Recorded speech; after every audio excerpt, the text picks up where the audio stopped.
Olá, sejam muito bem-vindas, muito bem-vindos. Meu nome é Olívia Cristina Pérez, eu sou professora de Ciência Política na Universidade Federal do Piauí e eu vou apresentar esse programa que tem debates quinzenais sobre ciência política com foco no Brasil e no Piauí. Acompanhe os programas nos canais de divulgação, a gente divulga através do Instagram, Ciência e Política, _PI, no YouTube, Ciência e Política, e no Spotify, Ciência e Política no Piauí e no Brasil. Curtam, comentem, compartilhem. Esse é o nosso terceiro programa e hoje a gente vai debater juventudes. É um prazer para mim, porque esse é um dos temas que eu estudo, né, que eu pesquiso e que eu venho atuando junto com outros professores e alunos na UFPI, especialmente aqueles que compõem o Núcleo de Estudo e Pesquisa sobre Crianças, Jovens e Adolescentes, o NUPEC, que é um núcleo super legal. O NUPEC é reconhecido dentro e fora do Brasil. Abraços para a Lila, nossa coordenadora, que vai nos assistir também. E como eu tenho essa atuação junto ao NUPEC, a gente debate juventudes, dois dos meus convidados de hoje são do NUPEC. Primeiro, o professor do Instituto Federal do Piauí, o querido Marcondes Brito da Costa, o Marcondes. O Marcondes pesquisa violências e seguranças públicas com foco nas juventudes. O outro membro também, o outro convidado é membro do NUPEC, que é o Francisco Eric Silva, o Erics, né? Que também é professor no Instituto Federal de Educação do Piauí. Depois ele vai contar um pouco sobre as pesquisas dele. E para debater junto com a gente, eu também convidei o professor Washington Bonfim, que é pré-candidato a governador do Piauí e vem colocando o tema das juventudes como central nas discussões que ele tem promovido, e é nosso colega de ciência política na Federal do Piauí. Então, assim, para começar a conversa, chama atenção para os casos crescentes de contaminação e morte por Covid. Quando a gente achava que a praga tinha saído, né, a praga volta e volta pior. E são jovens que mais sofrem, seja pela precarização ainda maior do trabalho, pelo desemprego, com a dificuldade de ensino remoto, tem criado um abismo entre quem tem mais acesso e quem não tem acesso, a ausência também da sociabilidade, em uma época que isso é fundamental, e uma falta de perspectiva ainda maior para o futuro. Sem contar que tem uma certa visão que sempre culpa as juventudes por tudo, e que tenta dizer que eles são responsáveis também por espalhar a doença. Essa é uma visão meio torta das juventudes. Mas, na verdade, né, os grupos sociais que têm mais dificuldade de acesso a direito, né, os que são mais precarizados, são os que mais sofrem em épocas de crise, e esse é o caso das juventudes também. Então, para tratar dessa relação, né, desse tema, juventudes e Covid, impacto da Covid nas juventudes, eu vou querer ouvir dos meus convidados qual a impressão deles sobre o impacto da pandemia nas juventudes. Começando pelo Marcondes, o que você tem percebido aí sobre o impacto da pandemia nas juventudes, Marcondes? Eu acho que seu microfone está desligado. Opa! Né? Eu queria saudar o professor Washington e o Eric, né? E dizer assim, de todas as possibilidades, né? E aí eu vou falar especificamente do grupo que eu tenho estudado, né? Que são as juventudes empobrecidas, que também são as juventudes precarizadas, né? Esse grupo específico ele não teve acesso, e aí eu vou chamar de privilégio porque eu não consigo encontrar outra palavra, né? Aqui no Brasil, isolamento, distanciamento, né, e essas medidas cautelares, elas foram vivenciadas da classe média baixa até os outros grupos, né? As pessoas que viviam na periferia pouco tiveram acesso a isso. As pessoas que trabalham com aplicativo de app, e aí aqui em Teresina, um grande percentual deles são jovens, né? Os jovens que trabalham nos mercados e em outros espaços, eles não puderam parar, né? Nenhuma medida do governo estadual, do governo municipal, desde o início da pandemia, aplacou esses sujeitos. Então, eles foram, sem nenhuma sombra de dúvida, os mais precarizados e os mais atingidos pelo Covid, né? Se a gente pega o mapa das mortes aí do Covid no Brasil, eles estão localizados entre as áreas mais pobres, né? A primeira pessoa que pegou Covid no Brasil era uma senhora que era doméstica e negra, né? E pegou da patroa que foi viajar para a Itália, voltou com Covid, teve o isolamento, ela não conseguiu, né? E essa senhora tinha filhos, tinha netos, e levou para casa esses sujeitos também, de alguma forma, foram contaminados, né? Então, essa alegoria acaba sendo pano de fundo de um conjunto de outros processos onde o Covid é o pano de fundo dessa vez, né? Mas um conjunto de mazelas acaba atingindo especificamente as camadas mais empobrecidas da sociedade, né? E entre esses segmentos estão os jovens, professora, sem sombra de dúvida. E a Teresina não é diferente, né? A incidência de contágio é enorme, né? E, assim, a gente que transita e que faz pesquisa nesses espaços mais periféricos percebe que não foi possível parar, né? Porque uma questão estava posta, né? Ou você sobrevivia ao dia de hoje, esperava o Covid de amanhã, ou você morria de fome. E essa questão é seríssima, né? Não é que as pessoas não tenham medo, não é que as pessoas não percebiam o vírus, né? É porque, primeiro, a existência. Você só pode lutar, inclusive, contra o vírus se você estiver vivo. E você tem que garantir a materialização disso, né? O do dia. E esses sujeitos que estão nessa luta cotidiana pela sobrevivência, né? Eles também são jovens. Perfeito. E eu tenho percebido assim, entre os jovens que eu entrevisto, não estão mais preocupados se pegam ou não a doença, mas não é por irresponsabilidade, é por total perspectiva mesmo em relação ao futuro. A coisa está tão fechada na cabeça deles, né? Que estão perdendo aí o sentido de viver mesmo. Aqui na ordem, o Eric, o que você tem percebido aí sobre o impacto da Covid nas juventudes? Ressalto tudo que o professor Marcondes falou, e assim, com os jovens que eu tenho tido contato, as jovens, tem um aspecto marcante que é a questão da saúde mental, né? E é algo que, relacionado às juventudes, ninguém trata disso com essa especificidade. É algo que tem me preocupado muito, né? Nos acompanhamentos escolares, nos grupos que eu acompanho, você percebe que foi algo, né, da área da saúde que não entra em perspectiva, não é discutido. E até os serviços, os pouquíssimos serviços, né, que essa população poderia ter acesso, durante um tempo ela ficou fechada. Né? Então, não tinha acesso a profissionais de saúde que tratassem de saúde mental. E aí você fica se perguntando o que é que vai o que é que vai substituir isso, né?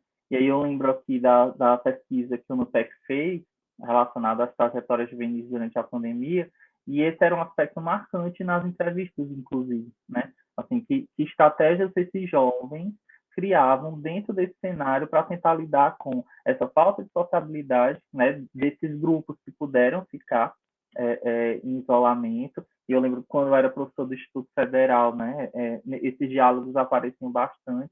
Então, assim, é a falta daquele grupo de amigos que eu tenho na escola, aquele grupo de amigos que eu tenho na comunidade, a falta desses espaços de lazer e o excesso da conectividade, que é algo interessante também de alguns grupos que eu tenho contato hoje, né? Esse excesso do uso do celular, esse excesso do uso da tela, e que já causa alguns outros comportamentos que a gente não esperava tanto, ou não vislumbrava por parte dos jovens, né? De alguns grupos hoje já tentarem minimizar esse uso, né? E aí, na medida em que as medidas de saneamento vão sendo afrouxadas, eles vão, como é que posso dizer, refazendo suas sociabilidades, retomando, etc. Né? Isso está relacionado à questão da saúde mental. Então, temos que tratar a saúde mental de uma perspectiva de classe. Né? Muitos jovens não têm acesso a como pagar uma consulta com um psicólogo, por exemplo.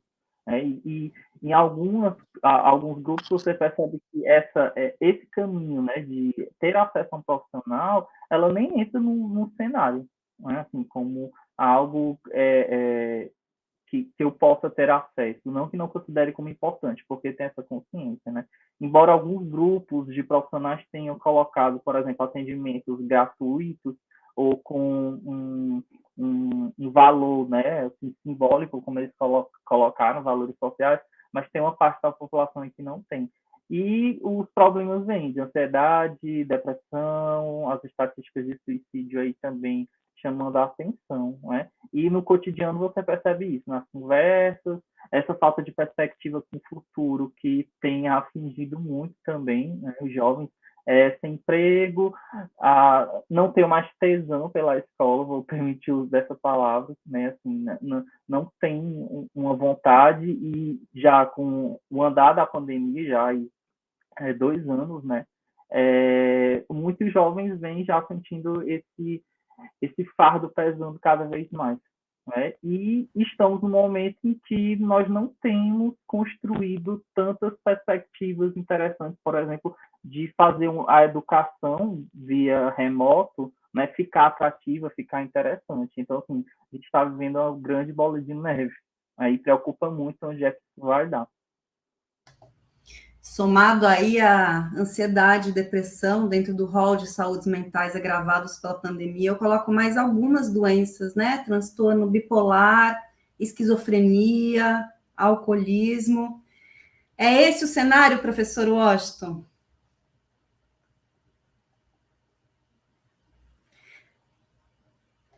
Certamente. Primeiro, boa tarde aí para você, Olívia. Obrigado novamente pelo convite, Marcondes, o Erics.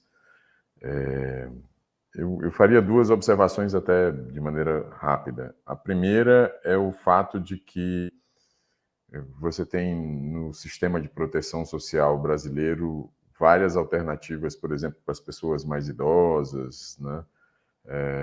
Aposentadorias, o auxílio emergencial, né? Lá atrás um pouco, quer dizer, o Bolsa Família, agora o Auxílio Brasil, no meio desses dois, auxílio emergencial, mas como até o Marcondes disse, muito pouca coisa focada no jovem, né? O segundo ponto é que hoje, do ponto de vista prático, a questão do ensino médio é uma questão quase civilizacional para nós. A escola é uma escola que expulsa, né? Você tem uma quantidade de jovens que não estudam nem trabalham muito grande. O dado mais recente para o estado do Piauí é cerca de pouco mais de 210 mil jovens na faixa de 15 a 29 anos que nem estudam nem trabalham. Isso corresponde a um quarto da população de jovens nessa idade, que seria em torno de um pouco mais de 800 mil habitantes do estado do Piauí. Esse número chega, né, a ser muito maior no caso brasileiro. Então, obviamente, né? Então, na realidade, o ponto fundamental é que você tem políticas de rede de proteção social frágeis, você tem uma política de educação também frágil, e aí uma coisa para discutir é o futuro dessa reforma do ensino médio, e tem, né, uma situação econômica ainda mais frágil do que essas outras duas. Isso coloca, né, os jovens, né, as juventudes, né, numa situação absolutamente delicada de pouca oportunidade. Então, talvez seja o grande ponto que a gente não discuta hoje no Brasil, seja o que fazer, né, para ter proteção social, para ter requalificação profissional ou algum tipo de qualificação profissional. Aí o papel, por exemplo, dos institutos federais, o papel das secretarias estaduais de educação no que tange, por exemplo, a expansão da matrícula de ensino integral e a expansão das oportunidades de qualificação profissional. E, por último, como você aprende, quer dizer, como o Estado, a máquina pública aprende a lidar com as novas linguagens, né, com as novas realidades que o jovem assim, está afeito, né? Então, é muito preocupante porque, para terminar essa minha primeira intervenção, você está no meio de uma mudança muito importante do ponto de vista das economias, em que é cada vez mais importante a questão da tecnologia, né, do digital, da capacidade de mexer com dados, tal, e a fragilidade educacional pode legar essa geração que a gente está tendo agora, né, a uma situação de pobreza e de falta de oportunidade ainda maior do que a gente vive atualmente. Né? Quer dizer, você tem dois desafios. Você tem um desafio de corrigir, né, as coisas para o presente e construí-las para o futuro. E uma coisa não pode esperar a outra, sob pena da gente repercutir mais uma vez, quer dizer, reproduzir, perdão, mais uma vez, um cenário de pobreza que a gente já vive hoje, de vulnerabilidade que nós vemos hoje, especialmente, e não mais, especialmente nas grandes cidades, mas não mais nas grandes cidades. Inclusive, as pequenas cidades hoje vivem o drama da violência, o drama das questões ligadas, por exemplo, ao tráfico de drogas, que utiliza essa situação, né? E aí o Marcondes é o especialista nisso, para criar uma área de influência que é bastante forte, né, no país como um todo. Você tocou num ponto fundamental, né, professor Washington, que, aliás, você vem chamando a atenção para o problema dos DEM-NEM, né, os jovens que nem estudam e nem trabalham, que naquela visão torta sobre as juventudes é um pouco de preguiça, mas a gente sabe que tem a ver com a falta de perspectiva, né? Estudar para quê? Trabalhar aonde, né? Se eu vou ganhar pouco. Enfim, Marcondes, você conhece muito neném? O que o Estado pode fazer? De quem que é a responsabilidade? Oi, pois Olivia e demais, né? Eu acho estranho essa categoria, porque assim, quando a gente fala na geração neném, a gente olha para o mercado formal, né? E assim, o mercado informal tá sugando essa galera, né? Assim, o tráfico de drogas aí é uma das terceiras ocupações no mundo, né? Segundo dados de pesquisadores mexicanas, como o Oswaldo Valenzuela, né? Então, aqui no Brasil, se você olha as apreensões de tráfico nos últimos 10 anos, elas cresceram 410%, de mulheres 980%, né? Então, essa galera estava fazendo alguma coisa, né? Para eles isso é trabalho, né? Agora, a grande questão é assim, onde é que o Estado deixou de intervir, né? Onde foi que ele falhou nessa estrutura, né? Quando a gente olha a malha carcerária, quando você conversa com esses jovens, eles se consideram como trabalhadores do tráfico, né? Então, essa é uma questão interessante. Eu ia dizer uma coisa interessante, né? Achei muito bacana o que o Éricles colocou, né? Assim, ainda sobre a pandemia, ela acirrou as desigualdades, né?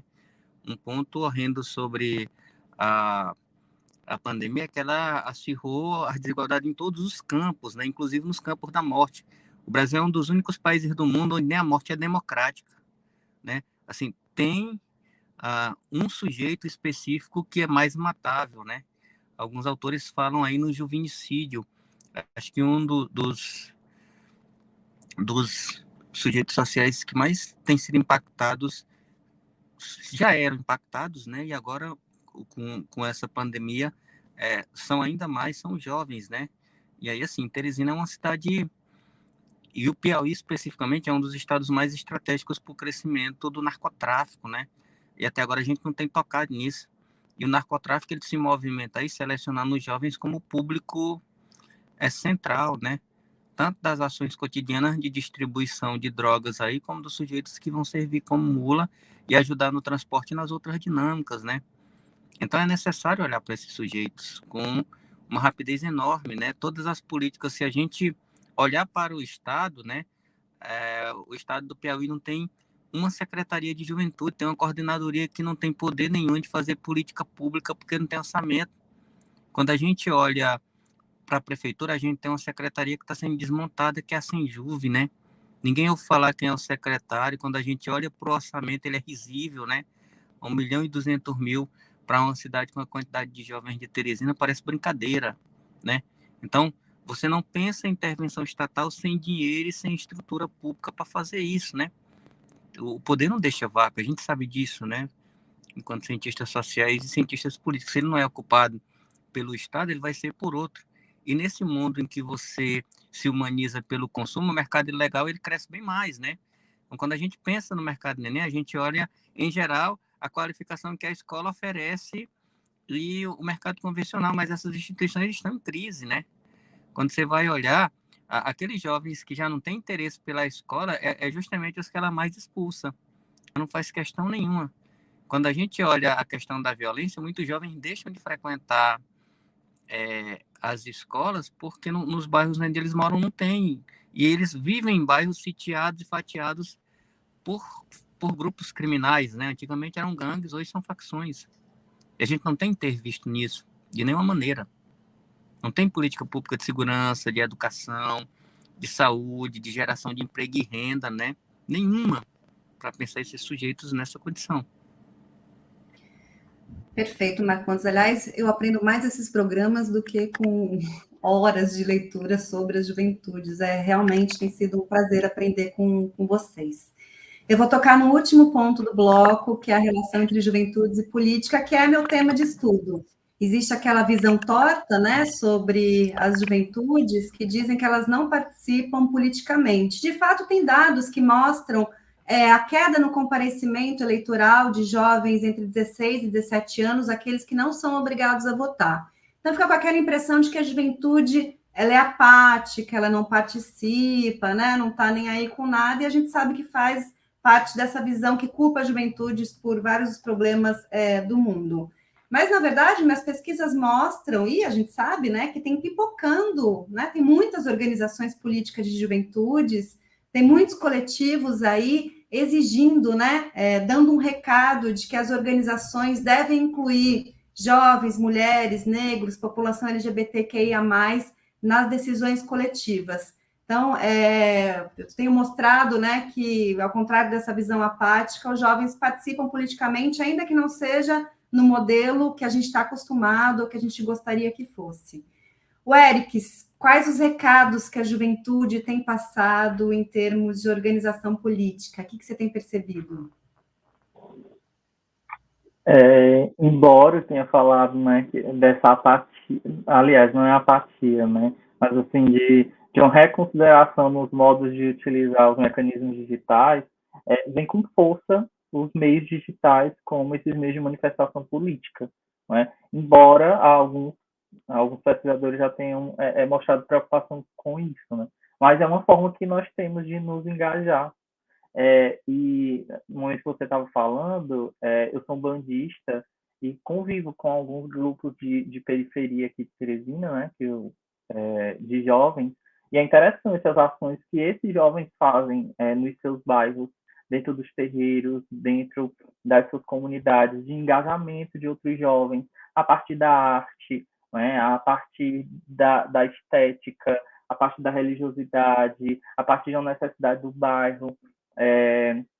E embora se digam dessa apatia, que, como você frisou bem, né, é um discurso que tenta construir uma imagem negativa dos jovens, quando você vai para as manifestações, quando nós podemos, né, estar presencial, você tem um grande peso dos jovens se articulando nos meios digitais também para mobilização, etc.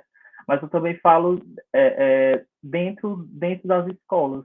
É interessante, assim, a minha passagem pelo Instituto Federal foi no campus do interior, né, e aí eu friso uma coisa que é preciso a gente ampliar mais esse debate para sair dessa lógica, né, Estado que homogeneiza demais, e quando você tenta especificar, você fala da capital.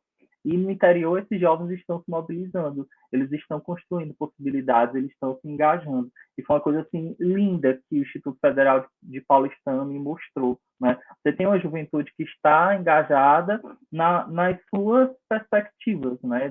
nas suas necessidades. E aí, frisando um pouco dos grupos que eu tenho estudado especificamente, né, que são grupos de mulheres e jovens LGBTQIA+, essa galera tem construído coisas interessantíssimas, né? Por exemplo, na minha época, eu sou um jovem gay, e na minha época eu não vislumbrava, por exemplo, que eu pudesse, entre aspas, me assumir na comunidade, né? Assim, não tinha essa força, não tinha não vislumbrava um cenário em que eu pudesse manifestar minha orientação sexual, né, expressá-la de alguma forma. E você chega hoje nas cidades interioranas do estado, e é muito interessante o engajamento e a visibilidade que alguns jovens têm construído e se unido, né? Principalmente construindo coletivos, construindo grupos de discussão, grupos de debate, para trazer à tona e visibilizar as suas necessidades, as suas demandas, e está acessando espaços, né, políticos institucionalizados, etc. E a escola ainda né, eu acredito que vai perdurar por muito tempo ainda, esse locus, né, que possibilita essa construção, essa união, esse debate, etc. Perfeito. Fiz uma pesquisa também grande com o NUPEC, aqui com jovens de Teresina, e o lugar de socialização política e de debate político era a escola mesmo. E a juventude está arrasando, está ensinando horrores para a gente. Professor Washington, o que você tem para falar sobre relação entre política e juventude? O jovem gosta de política? Acho que o jovem voltou a gostar de política até pelas circunstâncias que nos são comuns hoje dos últimos 3, 4 anos. É um problema complexo, porque eu sou de uma geração que política era boa parte da nossa juventude. Isso foi se afastando porque, de alguma forma, redes sociais, outros tipos de sociabilidade foram sendo colocadas no lugar. Movimento estudantil era algo que era muito valorizado, e isso hoje é muito pouco, né, vivo. E ali pela década passada, desse século, a questão de uma certa deslegitimação da política também concorreu para uma certa desmobilização. E uma coisa que a gente não tinha antes é movimentos políticos mais gerais de direita e de extrema direita, e hoje movimentos políticos de jovens de direita, né? Quer dizer, isso é uma realidade, digamos assim, um tanto nova da política brasileira de uma maneira geral, né? E é fruto desses anos aí de meados da década passada, esses 2, 3 anos da década de 20 e tal. E agora, sim, eu sinto ainda muita resistência. O Eric está falando de muita mobilização, tal. Eu ainda sinto muita resistência com a política partidária. E sem uma chegada na política partidária, nos termos que a gente é organizado institucionalmente hoje, é muito difícil, né? Quer dizer, você ir adiante. Talvez isso explique um pouco da minha fala anterior. Quer dizer, é uma mobilização um tanto fluida, que não chega nos canais institucionais, e por isso talvez não tenha força e voz, por exemplo, para demandar políticas públicas específicas de proteção social ou de melhoria da questão do ensino médio. Só para citar, o ensino médio foi mudado, quer dizer, praticamente um consenso entre os especialistas de educação, que é um desastre do ponto de vista do futuro do país, mas ele foi mudado por medida provisória, não houve nenhum grande debate público, né, importante, e ainda mais não houve protagonismo, até onde eu sei, um protagonismo muito forte e presente das juventudes nessa discussão. Então, é como se você tivesse dois mundos, um mundo de mobilização aqui, né, mais de sociedade civil, propriamente dito, que tem dificuldade de chegar no sistema político, e à medida que tem dificuldade de chegar no sistema político, tem dificuldade de ter voz, né? Aí você não tem o candidato, você não tem o grupo, você não tem a mobilização, você não tem, né, a pauta específica da juventude, tudo fica muito mais difícil e termina, no final das contas, deslegitimando de novo a política, porque tem a demanda aqui embaixo, não tem o representante aqui em cima, né?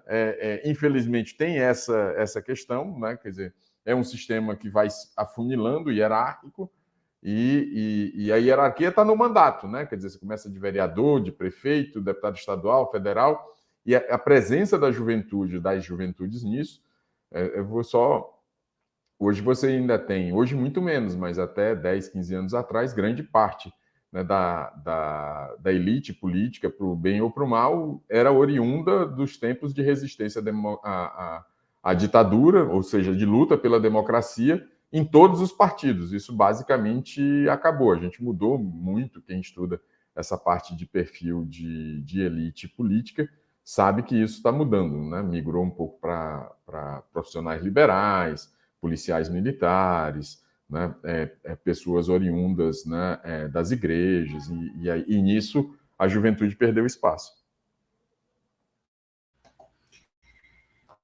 Perfeito. A gente teve a relação aqui de política e juventude, de quem participa, de quem está na escola, de partido político. Marcondes, eu estava super curiosa para te perguntar isso, o horário já está até batendo no teto, Mas os jovens que você estuda, que estão envolvidos com o tráfico de drogas, eles gostam de política, se interessa? Como é que é a relação deles?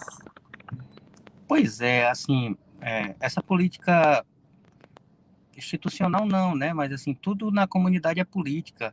Há uma relação de mediação aí, há uma relação de segurança, né? A ideia de é proibido roubar na quebrada, é proibido crimes na comunidade, né? Tudo isso é uma relação de mediação que parece que a política convencional não consegue mais fazer, né? A gente tem uma ilusão de que o tráfico ele ganha força unicamente porque os traficantes são maus, né? A crueldade faz parte do tráfico e ela é um elemento que precisa ser enfrentado, né? Mas o que dá poder a um traficante não é só e nem unicamente o seu poder, né? Mas as relações que ele estabelece comunitariamente, né? Inclusive eu escrevo sobre isso, entre um tráfico que é mais endógeno e um tráfico que é um tráfico mais exógeno, né? E aí, assim, o surpreendente é que essas relações elas são construídas aí no ápice da ausência do Estado. É quando o Estado não consegue intermediar, né? Por exemplo, Teresina tem mais vilas do que bairros, né? O que é que tem nesses bairros? O que é que tem nessas vilas, né? Assim, qual é a presença do Estado? Quando ele aparece normalmente é para cobrar, né? Em geral, é a Eletrobras, o Equatorial agora que chega para colocar os medidores, né? E a Gespesa para colocar água. As outras relações não tem, mas a política está fluindo e alguém precisa mediar o conjunto de coisas que acontecem, né?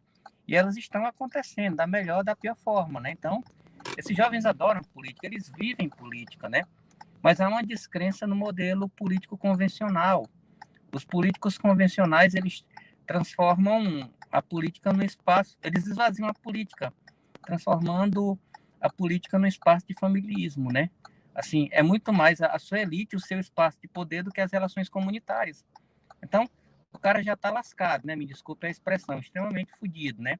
Na comunidade dele, o cara só vai para lá cada 4 anos quando necessita de alguma coisa. Se ele pode mediar as relações lá, as coisas vão construindo dentro daquelas relações de micropoderes. E funcionam e acontecem, né? Tem vila em Teresina que tem 30 anos, né? Existe, resiste e vai continuar existindo aí no conjunto de relações que se dá.